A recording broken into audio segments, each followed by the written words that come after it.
mekanisme keuangan syariah berbasis sewa atau yang dinamakan dengan ijarah. Pertama, mengenai pengertian ijarah. Ijarah secara bahasa berasal dari kata al-ajru atau al-iwadu yang artinya ganti.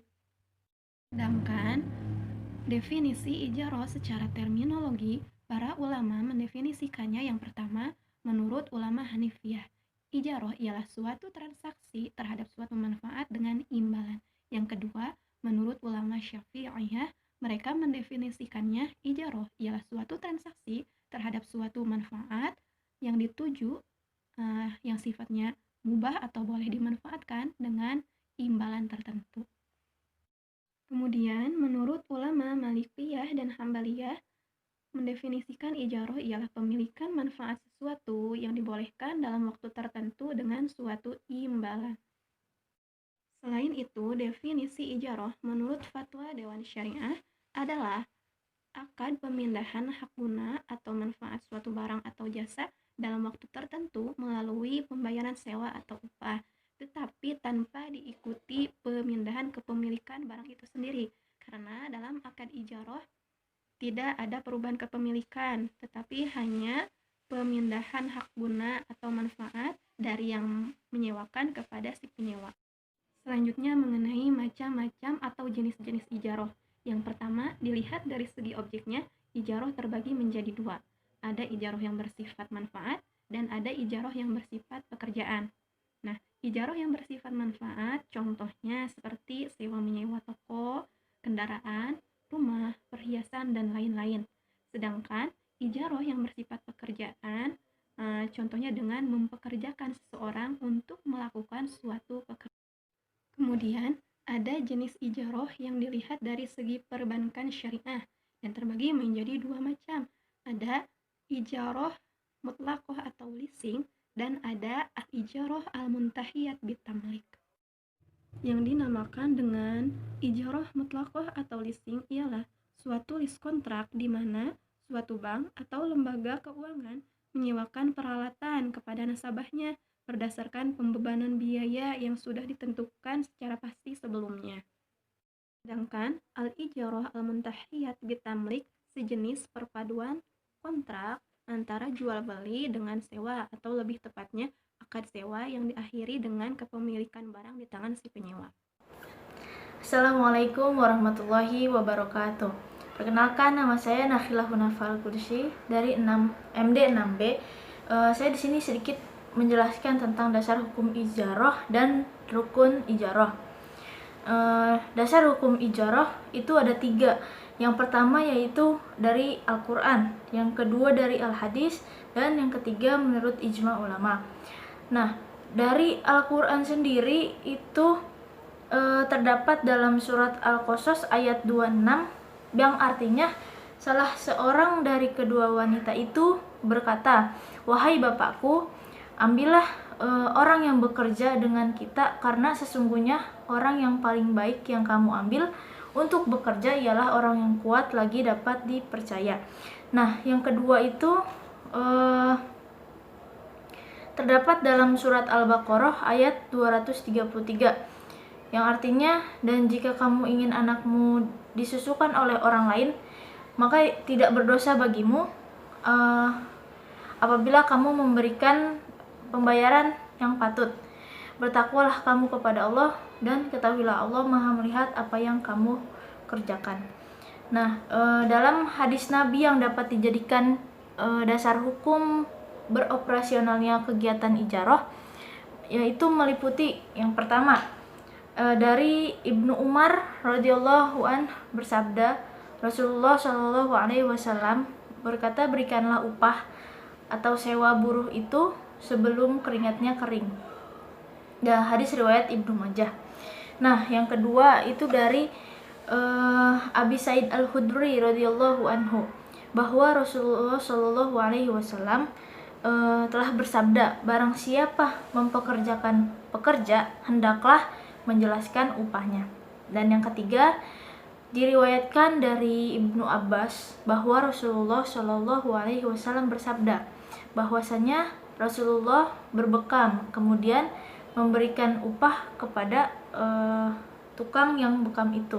Hadis riwayat Bukhari Muslim. Dan menurut ijma ulama ini, menurut Ibnu Rushd berkata dalam bukunya Bidayatul Mujtahid, kitab Bidayatul Mujtahid mengatakan, sungguh ijarah itu diperbolehkan oleh semua fuqaha amsar atau semua kota, dari semua kota. Nah, yang selanjutnya itu ada rukun ijarah. Jumhur ulama berpendapat bahwa ada 4 rukun ijarah. Yang pertama itu ada akidain. Akidain di sini maksudnya orang yang memberi sewa dan orang yang menyewa, entah barang atau jasa. Yang kedua itu ada sigot. Sigot itu ada ijab kabul antara keduanya. Yang ketiga ujroh. Ujroh itu upah atau biaya sewa. Yang keempat manfaatnya, manfaat dari objek yang disewa tersebut. Mungkin itu yang dapat saya sampaikan. Kurang dan lebihnya mohon maaf. Assalamualaikum warahmatullahi wabarakatuh. Bismillahirrahmanirrahim. Assalamualaikum warahmatullahi wabarakatuh. Perkenalkan, nama saya Muhammad Agir Ruslan dari kelas MD 6B. Pada mata kuliah Manajemen Keuangan Islam ini, saya akan sedikit menjelaskan tentang skema dan prinsip ijarah. Seperti yang telah kita ketahui bahwa dalam perbankan syariah terdapat sistem sewa-menyewa atau yang dikenal juga dengan ijarah. Nah, ijarah ini terbagi menjadi 2 skema, yaitu ijarah dan ijarah muntahiyah bitamlik.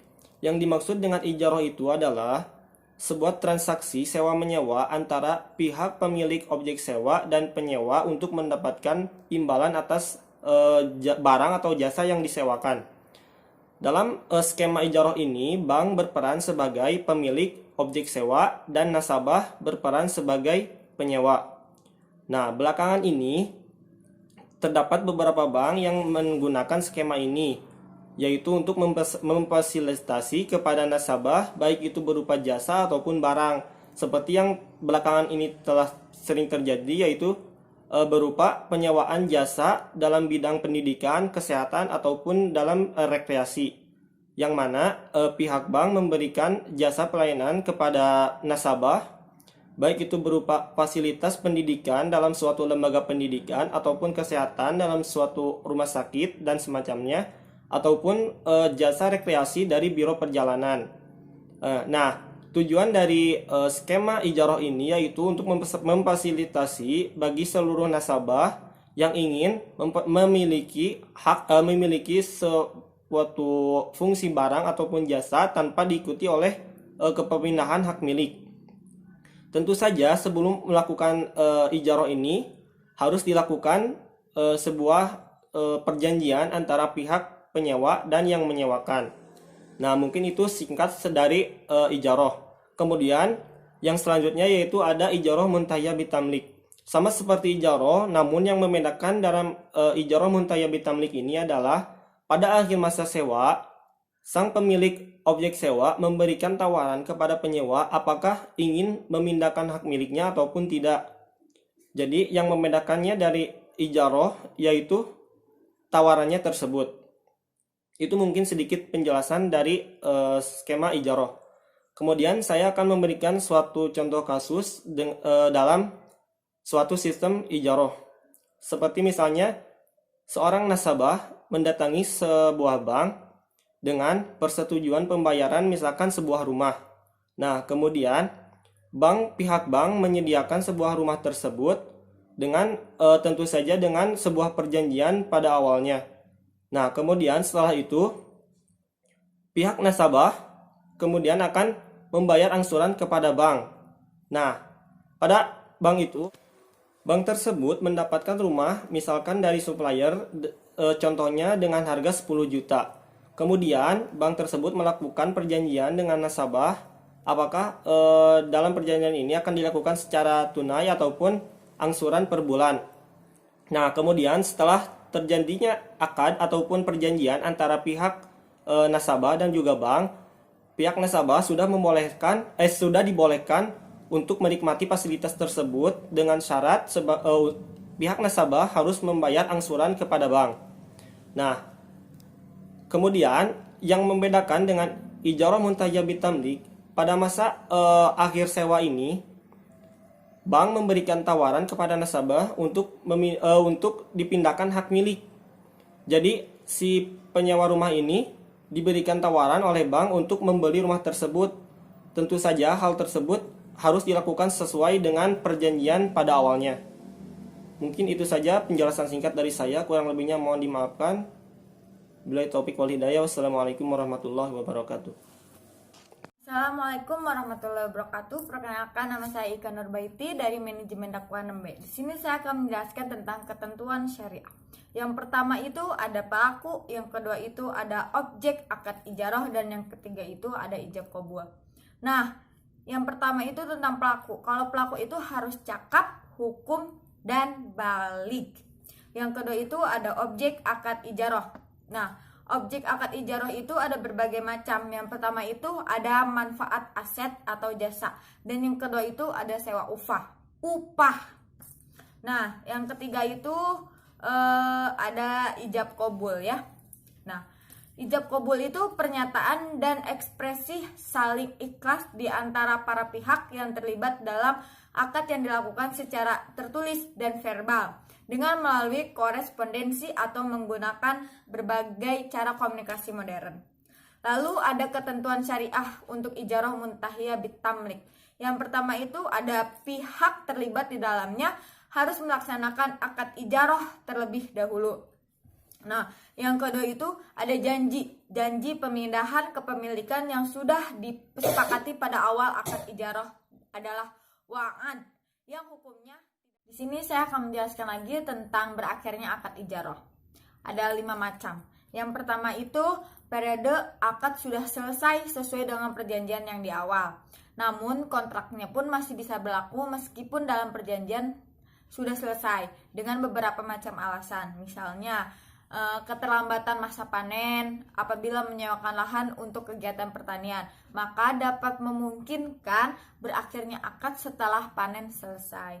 Yang kedua itu periode akad selesai namun pemberi sewa dan penyewa sepakat untuk mengakhiri perjanjian tersebut. Yang ketiga itu terjadi kerusakan pada objek ijarah. Nah, yang keempat itu penyewa tidak bisa membayar sewa. Nah, yang kelima, yang terakhir itu salah satu pihak yang terlibat dalam akad meninggal dunia dan ahli waris tidak mempunyai keinginan untuk melanjutkan akad karena memberatkannya. Seperti itu. Mungkin cukup sekian materi dari saya yang sudah dijelaskan.